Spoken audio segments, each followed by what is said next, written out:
ओम जी महाराज की सदा।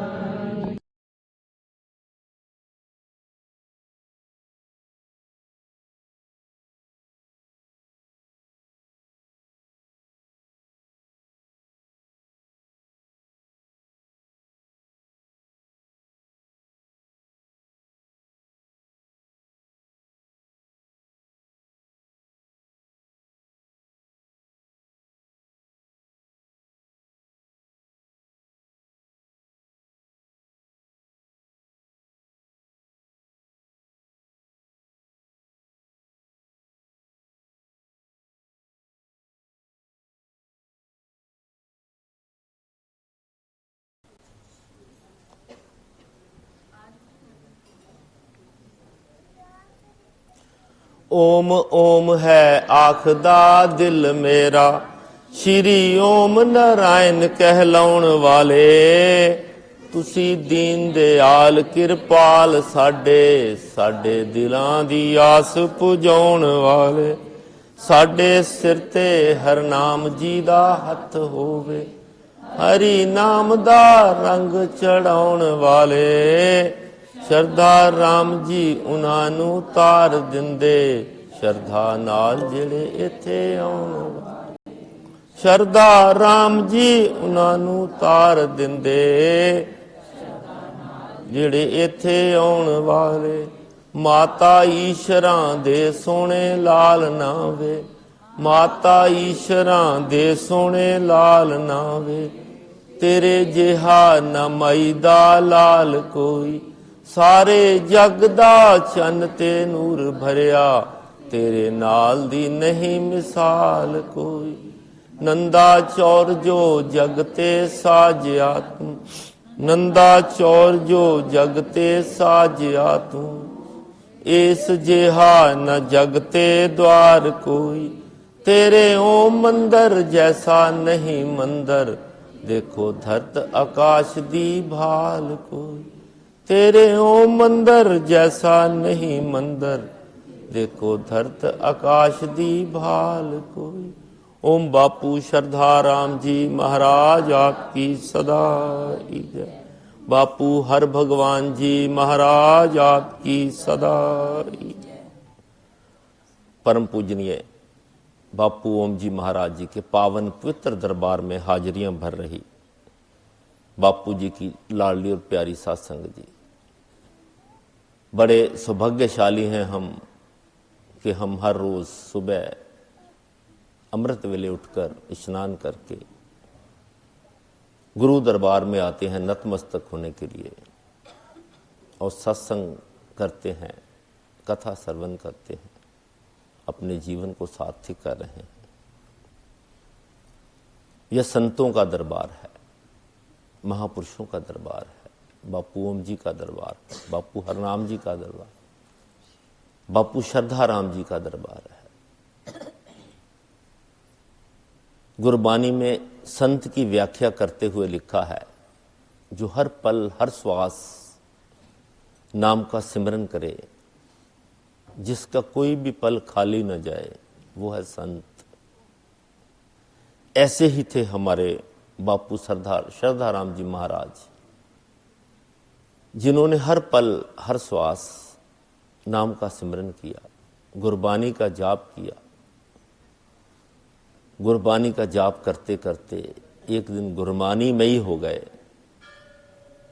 मुंह से जो उचार दिया पूर्ण हो गया। उन्होंने 101 सहज पाठ 606 दिन में लगातार किए।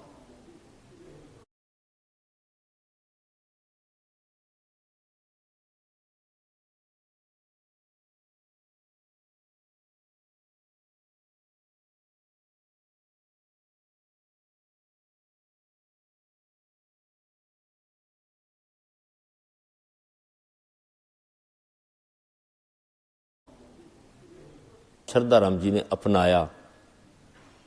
संत दरबार में आकर क्या मिलता है? स्वभाव में निर्मलता आती है, अहंकार खत्म हो जाता है, सब एक समान लगते हैं, अपना पराया कोई नहीं रहता, वैर विरोध खत्म हो जाता है। यह कब होता है? जब हम किसी पूर्ण संत की शरण में जाते हैं, किसी पूर्ण गुरु के दरबार में जाते हैं। ऐसे ही थे से हमारे बापू श्रद्धाराम जी महाराज, जिनका ये दरबार है। वो हमेशा कहते थे, सेवा करो, दान करो। अर्थशास्त्र में लिखा जाता है कि जितना कमाया उसका कुछ परसेंट बचा के रखो भविष्य के लिए। लेकिन बापू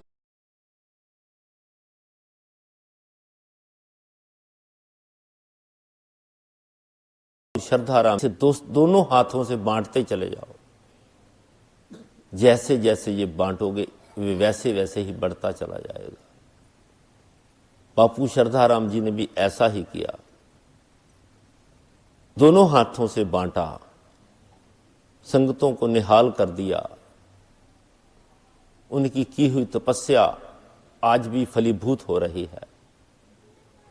आज भी हमारी सभी मनोकामनाएं पूर्ण कर रही हैं। हम कोई भी मनोकामना लेकर दरबार में आते हैं या बापूजी के सामने बैठते हैं तो बापूजी हमारी बात सुनते हैं और हमारी सभी मनोकामनाएं पूर्ण करते हैं। हम बड़े सौभाग्यशाली हैं कि हमें ऐसा दरबार मिला है और ऐसे पूर्ण संत मिले हैं जिनके हम बच्चे हैं। बात सारी भाव की है। अगर भाव सच्चा है, विश्वास पक्का है तो हर चीज संभव है। अगर भाव ही सच्चा नहीं है तो कुछ भी संभव नहीं है। एक कथा आती है कि एक सेठ बहुत धनवान था, धार्मिक विचारों वाला था, बड़ा संपन्न था। उसने एक बार अपने घर में कथा रखी।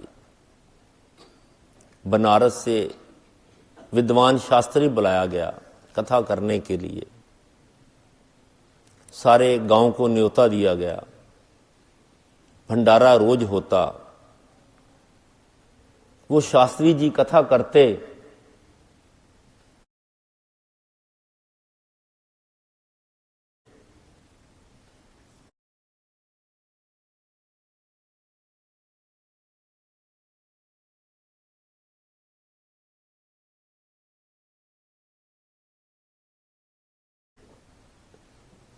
गायत्री मंत्र की व्याख्या कथा होती। अलग अलग कथाएं श्रवण कराई जाती। वो अक्सर ज्यादा इसी पर जोर देते कि गायत्री मंत्र का जाप करो। ये बहुत फलदायक है। गायत्री मंत्र का जाप करने से ज्यादा गायत्री मंत्र का जाप करने से जीव भव सागर से पार हो जाता है। उस घर में एक महिला थी जो घर का काम करती थी, किचन का काम करती थी। वो पास वाले गांव से आती थी, बड़ी कुशल थी, बड़ी एक्टिव थी, हर काम में निपुण थी।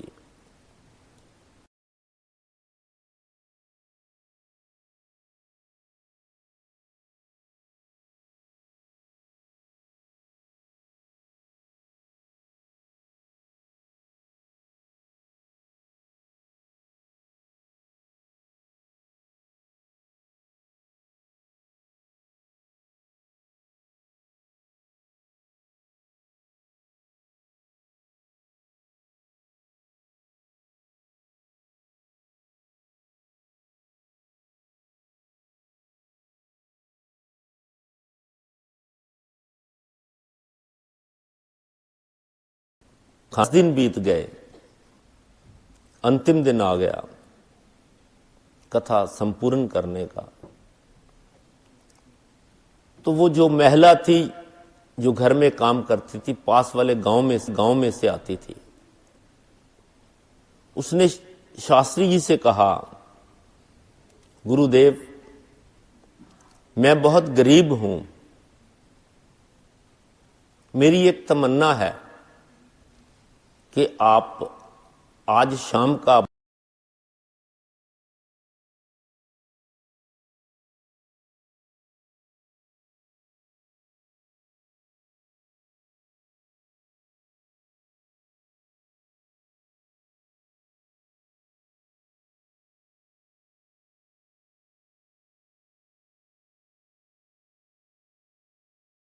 भोजन में। कथा संपूर्ण हो गई, सभी चले गए, शास्त्री जी फ्री हो गए। तो उस महिला ने कहा, चलो शास्त्री जी, हमारे गांव चलो। तो शास्त्री जी उसके साथ चल पड़े। जब गांव की सीमा पर पहुंचे तो वहां पर एक नदी पार करके जानी थी। मौसम कुछ खराब था, हल्की हल्की आंधी आ रही थी, बस हल्की हल्की बरसात हो रही थी। जब शास्त्री जी वहां पर पहुंचे, वो महिला के साथ, देखते हैं वहां पर कोई नाव की व्यवस्था भी नहीं है, जाने के लिए नाव की व्यवस्था भी नहीं। अभी वो सोच ही रहे थे कुछ, तो उस महिला ने अपने कपड़े ठीक किए, सारे कपड़े टाइट करके अपने शरीर के साथ बांध लिए और शास्त्री जी का हाथ पकड़कर नदी में कूद गए। ओम भू स्वाहा, ओम भू स्वाहा, ओम भू स्वाहा, ओम भू स्वाहा करती करती वो नदी पार कर गई। जब नदी पार हो गई तो शास्त्री जी घबरा गए, कपड़े भीग गए, एकदम घबरा गए। कहते हैं, क्या पागलपन है ये, तुम्हें लाज नहीं आती? क्या किया तुमने? अगर हम डूब जाते क्या होता फिर? उस औरत ने बड़े विश्वास के साथ कहा, गुरुदेव, कैसे डूब जाते? हम डूब सकते ही नहीं। आप हर रोज समझाते हैं कि गायत्री मंत्र का जाप करने से भव सागर को पार किया जा सकता है। मैं तो एक अनपढ़ औरत हूं, मुझे तो पूरा जाप भी नहीं आता। मैं तो आपसे हर रोज सुनती हूं। भव सागर तो बड़ा विशाल सागर होगा, लेकिन ये तो एक छोटी सी नदी है। जब से आपने बताया, मैं हर रोज इस मंत्र का जितना जाप आता है करती हुई नदी पार कर जाती हूं। वो शास्त्री जी सुनकर हैरान रह गए कि मैंने लाखों बार जाप किया, हजारों बार इसकी व्याख्या की, लेकिन मेरा आज तक इतना विश्वास पक्का नहीं हुआ जितना विश्वास इसका पक्का है। वो कहती है, मैं 10 दिन से ऐसे ही नदी पार करती हूं और जो मुझे पैसे बच जाते हैं उसका भोजन तैयार किया है आपके लिए। वो शास्त्री जी की आंखों में अश्रु आ गए, नतमस्तक हो गए, उस देवी के पांव को हाथ लगाए कि देवी नमस्कार है तुझे, नमस्कार है तुम्हारे विश्वास को। वो भोली बाली थी, दंग रह गई कि क्या हो रहा है। तो शास्त्री जी ने कहा, देवी भोजन नहीं कराओगी? भाव है, अगर विश्वास पक्का है, भाव सच्चा है, तो हर चीज संभव है। अगर भाव पक्का नहीं है, विश्वास पक्का नहीं है, तो कुछ भी संभव नहीं है। बात सारी भाव की है और विश्वास की है। अगर आस्था है, विश्वास है, तो हम दरबार में आते हैं, नतमस्तक होते हैं, ओम जी हमारी सुनते हैं, हमारी मनोकामनाएं पूर्ण होती हैं। अगर आस्था है, जिस श्रद्धा राम जी का स्वरूप वो खुद बैठे हैं। अगर आस्था ही नहीं है तो ये एक पत्थर की मूर्ति है। भाव है, बात सारी आस्था की है, विश्वास की है। हम हर रोज पिता संत राम जी की वाणी पढ़ते हैं। पिता संत राम जी आगे लिखते हैं, लाम लाट दे उत्ते पतंगा मरदा, मर के अपने यार नू पावदा है। फुੱਲ छाती दा मगरों शिंगार बनदा, पहले सूई दा दुख उठावदा है। लाम लाट दे उत्ते पतंगा मरदा। पतंगा हमेशा क्षमा पर ही मरता है, क्षमा के इर्द गिर्द ही मंडराता है। क्षमा के इर्द गिर्द मंडराता मंडराता वो अपना आप समर्पित कर देता है, अपना आप खत्म कर देता है। भाव है कि अगर गुरु को पाना है, मालिक को पाना है, तो अपने आप को मरना होगा, जिंदे जी मरना होगा। अपनी ईगो को समाप्त करके, अपनी मैं को समाप्त करके, अपनी सभी इच्छाओं को का दमन करके अगर हम मालिक का भजन करेंगे तो मालिक हमारे पास है, दूर नहीं है। बात सिर्फ समझने की है। फुੱਲ छाती दा मगरों शिंगार बनदा, पहला सूई दा दुख उठावदा। फूल जो है उसमें से सुई गुजरती है, सुई निकलती है, सुई का दुख उठाता है, तभी वो हार बनता है, तभी वो माला बनती है पहनने के लिए, गुरु को अर्पित करने के लिए। पहले उसे दुख उठाना पड़ता है। यही समझाते हैं बार बार, अगर मालिक को पाना है तो दुख तो उठाना ही पड़ेगा, सिमरन करना पड़ेगा, बैठना होगा, समाधि लगाकर सिमरन करना होगा, मेडिटेशन करनी होगी। काम मुश्किल है लेकिन नामुमकिन नहीं है, हर चीज संभव है। अगर हम हर रोज का अभ्यास करें, थोड़ा समय निकालें, बैठें, तो आहिस्ता आहिस्ता मन टिकने लगेगा। अगर मन टिकने लगेगा तो आहिस्ता आहिस्ता समय का पता ही नहीं चलेगा। लेकिन अपने मन को शांत करके, एकाग्र करके, ध्यान उस मालिक की तरफ रख के अगर हम ऐसा करेंगे तो हमें शाश्वत आनंद की अनुभूति अवश्य होगी। वो शाश्वत आनंद जिसे बापू हर भगवान जी गूंगे की मिठाई कहते थे, जिसका स्वाद महसूस तो किया जा सकता है लेकिन बताया नहीं जा सकता। सुरमा अखियां दे लायक होए मगरों, सूर में पड़े नू पहला गुआमदा है। सुरमा बड़ा हार्ड होता है, बस पहले पीसना पड़ता है, महीन करना पड़ता है, बिल्कुल महीन हो जाता है, तभी आंखों में डालने के लायक होता है। यही समझाते हैं कि अगर मालिक को पाना है तो अपने आप को शांत करना होगा, बिल्कुल जीरो करना होगा। अगर मन में घुमंड होगा, मन में ईगो होगी, तो प्रभु कभी नहीं मिलते। सेवा करनी है, लेकिन सेवा करते समय हमारे मन में यह भाव नहीं आना चाहिए कि मैं कर रहा हूं। महापुरुष समझाते हैं, दान करना है तो एक हाथ से दो, दूसरे हाथ को पता न चले कि दान दिया है। दान भाव है छोड़ देना।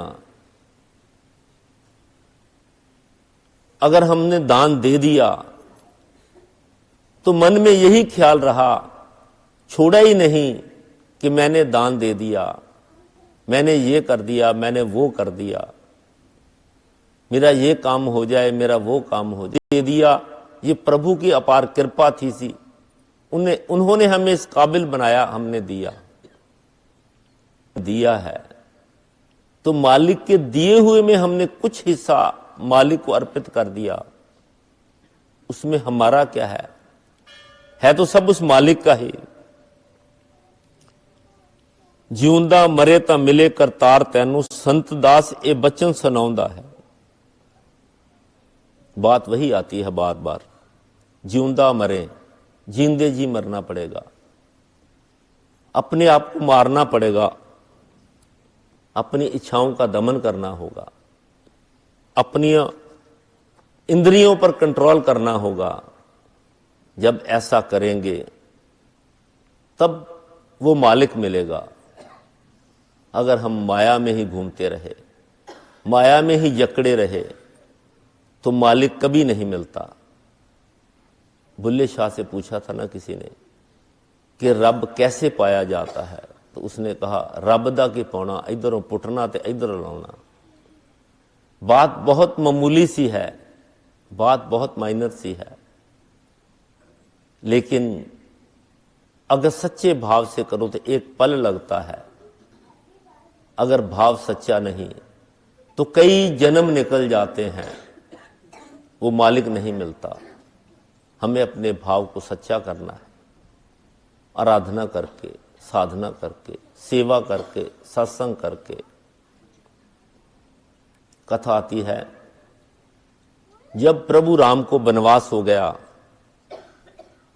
प्रभु राम अपनी पत्नी सीता और भाई लक्ष्मण के साथ वन में जा रहे थे, तो एक स्थान ऐसा आया जिस पर जाकर लक्ष्मण के मन में यह भाव आ गया कि सजा तो माता कैकेयी ने राम को दी है, मैं तो यूं ही अपना समय व्यर्थ कर रहा हूं, यूं ही इनकी सेवा में लगा हुआ हूं। भगवान कहते हैं लक्ष्मण, इस गांव की मिट्टी बहुत अच्छी लगती है, कुछ पोटली में बांध लो। लक्ष्मण ने वैसा ही किया, उस गांव की मिट्टी थोड़ी सी पोटली में बांध ली और चलते बने। मन में यही भाव कि मैं क्या कर रहा हूं, मैं तो अपना वैसे ही समय व्यर्थ कर रहा हूं। सजा तो प्रभु राम को मिली है, मुझे थोड़ी सजा मिली है। रात को सोने लगे, वो पोटली नीचे रख दी, तो फिर मन में प्यार उमड़ आया। मेरे मन में ये ख्याल ही क्यों आया? सुबह उठे, फिर चल दिए, पोटली उठा ली, फिर मन में वही भाव कि मैं अपना समय क्यों व्यर्थ कर रहा हूं। ऐसे करते करते एक हफ्ता बीत गया। तो लक्ष्मण जी ने भैया से पूछा, प्रभु क्या बात है, मुझे समझ नहीं आती, मेरे मन में ये कुभाव क्यों आता है कि मैं आपके पास आया, साथ क्यों आया? तो प्रभु कहते हैं लक्ष्मण, ये तेरा दोष नहीं है, ये इस मिट्टी का दोष है। जिस मिट्टी पर तुम्हारे मन में, जिस धरती पर तुम्हारे मन में ये कुभाव आया, उसकी पोटली तुम साथ ले आए, तुम्हारे मन में ये कुभाव ही रहा। असल में यह भूमि पर दो राक्षस रहते थे, सुंद और उपसुंद। एक समय इन्होंने बहुत आराधना की, बहुत साधना की ब्रह्मदेव की, और ब्रह्मदेव जी प्रसन्न हो गए और इन्हें बोला कि बोलो वरदान मांगो, क्या मांगते हो? तो इन्होंने अमरता का वरदान मांगा। तो ब्रह्मा जी ने वरदान तो दे दिया, लेकिन साथ में ये कह दिया जितना समय आप दोनों का प्यार रहेगा और अमर रहोगे, जब आप में झगड़ा हो गया, कोई हीन भावना आ गई, तो आप ये वरदान आपका खत्म हो जाएगा। दोनों भाइयों का बहुत प्यार रहा। अहंकार आ गया कि हमें तो कोई मार ही नहीं सकता, दुनिया को सताने लगे, देवताओं को भी परेशान करने लगे। देवताओं ने जाकर ब्रह्मदेव से प्रार्थना की, प्रभु ये दोनों राक्षस तो हमें बहुत तंग करते हैं, इनका कोई उपाय कीजिए। तो ब्रह्मदेव ने तब त्रिलोत्तमा नाम की एक अप्सरा पैदा की और इनके महल में भेजी। इनको उस अप्सरा को देखकर दोनों प्रसन्न हो गए। एक कहता है ये मेरी पत्नी बनेगी, दूसरा कहता है ये मेरी पत्नी बनेगी। अप्सरा से पूछा गया तो अप्सरा ने कहा तुम दोनों में से जो विजेता होगा मैं उसकी पत्नी बनूंगी। दोनों लड़ पड़े, झगड़ा करते करते दोनों मर गए। भाव है ये मिट्टी का बहुत फर्क होता है, धरती का बहुत फर्क होता है। ये नंदाचौर की धरती जिसे बापू ओम जी ने, बापू हरनाम जी ने, बापू श्रद्धाराम जी ने एक धाम बना दिया। यहां पर हर समय नाम का जाप होता है, सुखमनी साहब का जाप होता है, रामायण जी का जाप होता है, हर समय प्रभु का गुणगान होता है। जिस भी जगह पर ऐसा गुणगान होगा, ऐसा सत्संग होगा,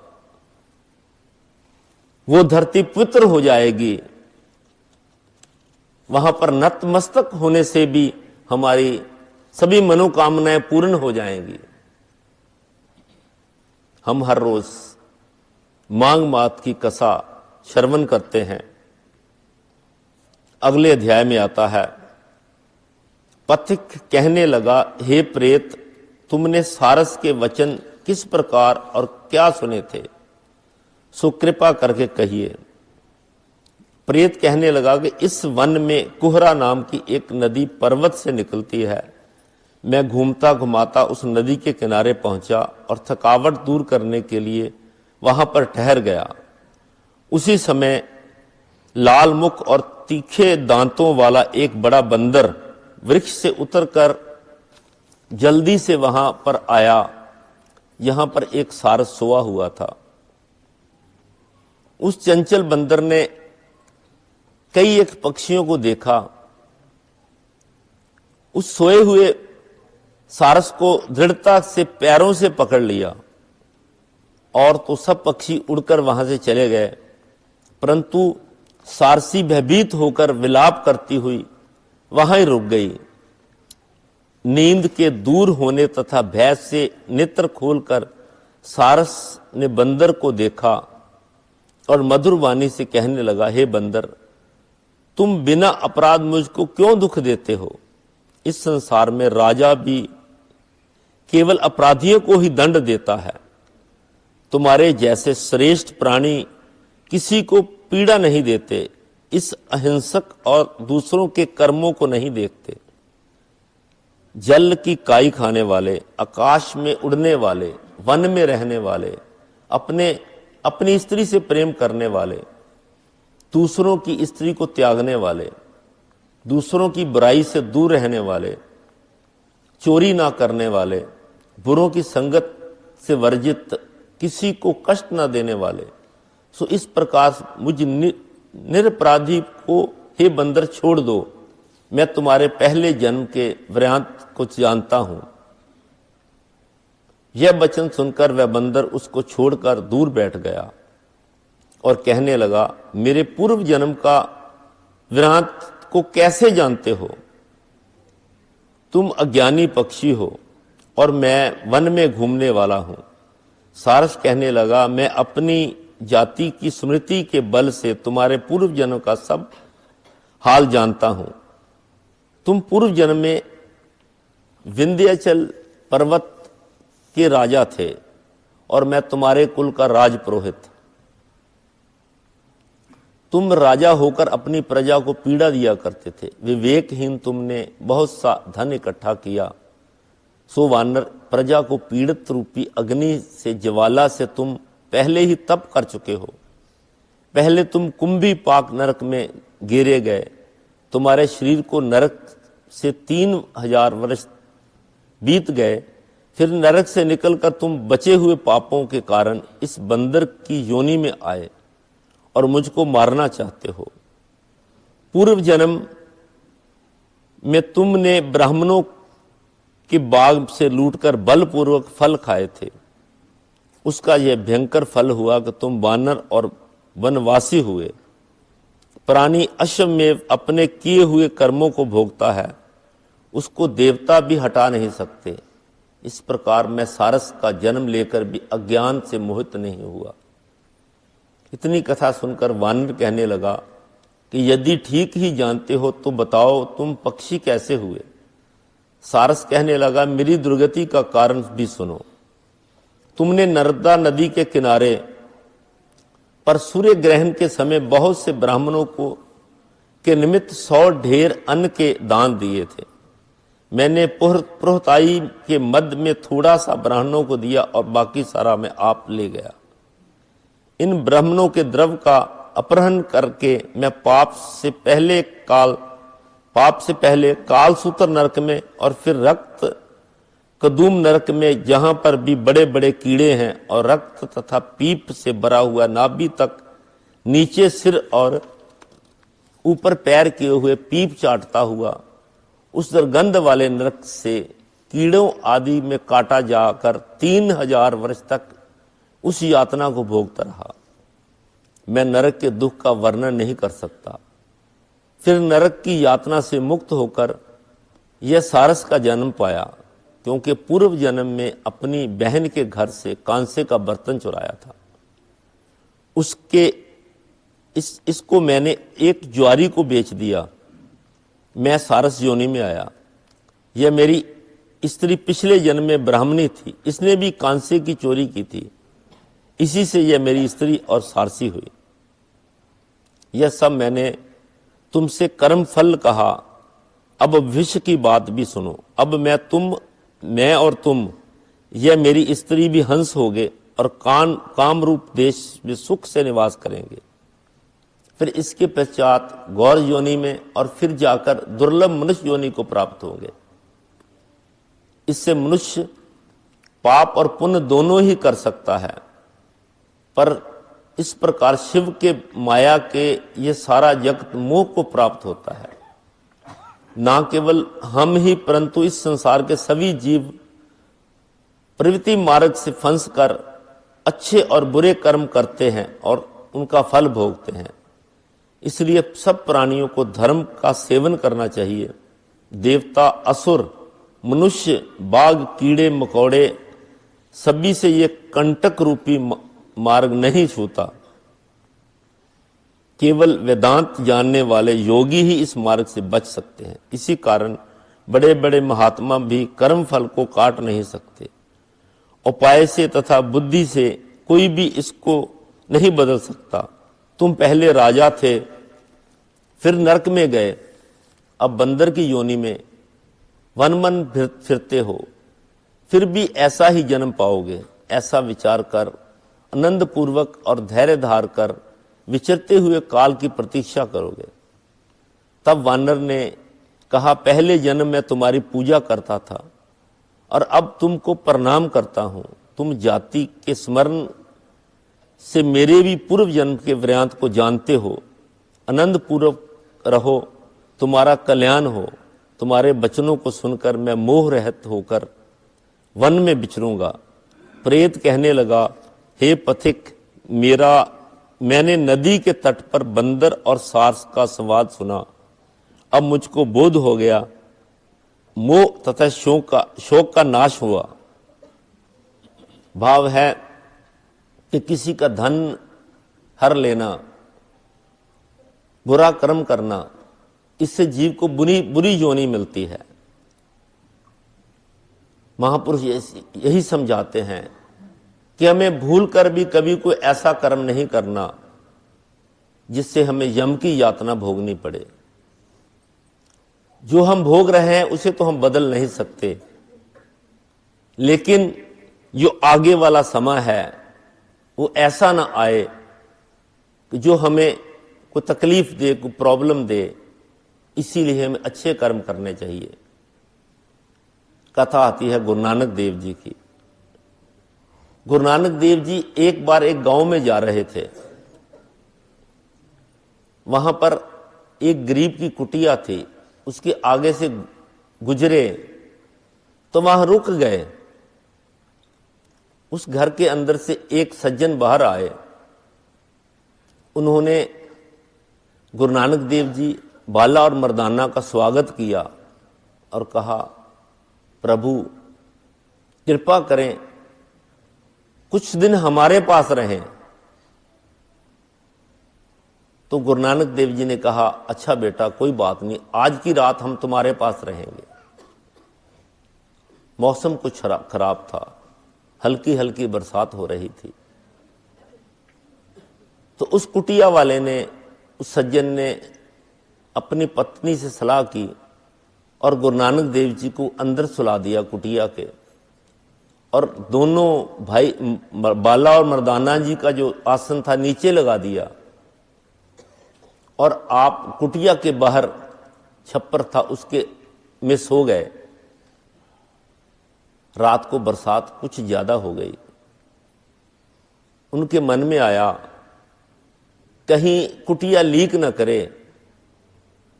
उन्होंने अपना जो कंबल था वो भी कुटिया के ऊपर ही डाल दिया कि महापुरुषों को कोई तकलीफ ना हो। सुबह हुई, सभी उठे, नहा धोकर भोजन किया गया, प्रसादा हुआ। उसके बाद गुरु नानक देव जी ने भजन कीर्तन आरंभ कर दिया। सारे गांव के जो संगत सी आने शुरू हो गई। काफी देर भजन कीर्तन चलता रहा, सत्संग चलता रहा, संगत आती रही। बाद में भोजन की व्यवस्था से भोजन किया गया। भोजन करने के बाद जब कथा संपूर्ण हुई, पूर्ण होती डाली, संगत सारी चली गई, तो गुरु नानक देव जी ने कहा, मर्दाना वहां से एक जलती हुई लकड़ी लेके आओ। सभी हैरान हो गए कि जलती हुई लकड़ी को गुरु नानक देव जी ने क्या करना है। मर्दाना जलती हुई लकड़ी लेके आ गया। तो गुरु नानक देव जी ने उस सज्जन से कहा, जो भी सामान अपना निकालना निकाल लो, मैं तुम्हारी कुटिया को आग लगाने लगा हूं। तो उस सज्जन ने कहा, मेरा तो प्रभु इसमें कुछ भी नहीं है, जो भी है आपका ही है, जो भी है प्रभु का है। मैं तो कुछ साथ लेके आया ही नहीं था, जो मिला यहां से ही मिला है, आपकी कृपा से ही मिला है। गुरु नानक देव जी ने उसकी कुटिया को आग लगा दी और आप आगे चले गए। मर्दाना और बाला को साथ लेकर आगे चले गए। कुटिया जलकर राख हो गई, राख इकट्ठी हो गई। वो सज्जन सोचता है, अपनी पत्नी के साथ बैठा हूं, कैसे मेरे कर्म है। चलो, जो प्रभु की लीला, अगर मेरे कर्म ऐसे हैं तो ऐसे ही सही। मालिक जो करता है अच्छा ही करता है, कभी किसी के साथ बुरा नहीं करता। वो राख इकट्ठी करने लगा। जब राख इकट्ठी की तो नीचे एक सोने के सिक्कों की बोरी निकली। भाव है कि गुरु कभी किसी का बुरा नहीं करता, परमात्मा कभी किसी का बुरा नहीं करता, हमेशा उस पर उपकार ही करता है, भला ही करता है। लेकिन हम हैं जो जल्दी विचलित हो जाते हैं, सोचने लगते हैं अगर थोड़ा सा भी नुकसान हो जाए हमारे मन में कुभाव आ जाता है कि हमारा गुरु हमारे से नाराज है, हमारा परमात्मा हमारे से नाराज है। लेकिन महापुरुष समझाते हैं, गुरु कभी भी अपने शिष्य से, अपने बच्चों से, परमात्मा कभी अपने बच्चों से नाराज नहीं होता। वो तो हमेशा खुश रहता है। वो कृपालु है, दयालु है, हमेशा कृपा करता है। लेकिन हम ही हैं, विचलित हो जाते हैं, हमारे मन में कुभाव आ जाता है। हमें हमेशा गुरु पर विश्वास करना है, मालिक पर विश्वास करना है, गुरु के बताए हुए रास्ते पर चलना है। जो युक्ति गुरु से मिली है उसका अभ्यास करना है, सेवा करनी है, सिमरन करना है। माघ मास का ज्यादा समय निकल गया, चंद दिन शेष रह गए। हमें ओम जी से यही प्रार्थना करनी है, जैसे सारा मास गुजर गया, ये दिन भी ऐसे ही गुजर जाएं और ऐसी कृपा करें कि सारा साल माघ मास बन जाए। हम हमेशा उनकी शरण में आते रहें और उनका आशीर्वाद प्राप्त करते रहें। आओ अरदास करें। औखी घाटी बिखरा पैंडा, मेरे अंग संग होए सहाय गुरु। मेरे मनो न विसरे वाहे गुरु, सब संगत मिल अरदास करो मेरे। मौसम दीन न दीन हित, तुम सुबान रघुवीर। रघुवंश मणि हरो विशंभव भीर, सियावर राम जय जय राम।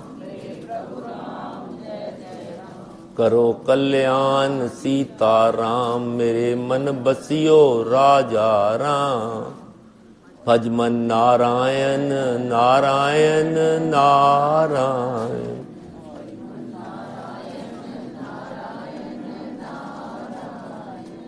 ओम नारायण नारायण नारायण, भज मन नारायण नारायण। लक्ष्मी नारायण नारायण नारायण। ओम बापू नंदा चौर वालिया की सदा ही जय। शहनशाह झंडे की सदा ही जय। उचिया मंदिरा वालिया बापू जी आपकी सदा ही। सब संतन की जय, सब संगत की जय।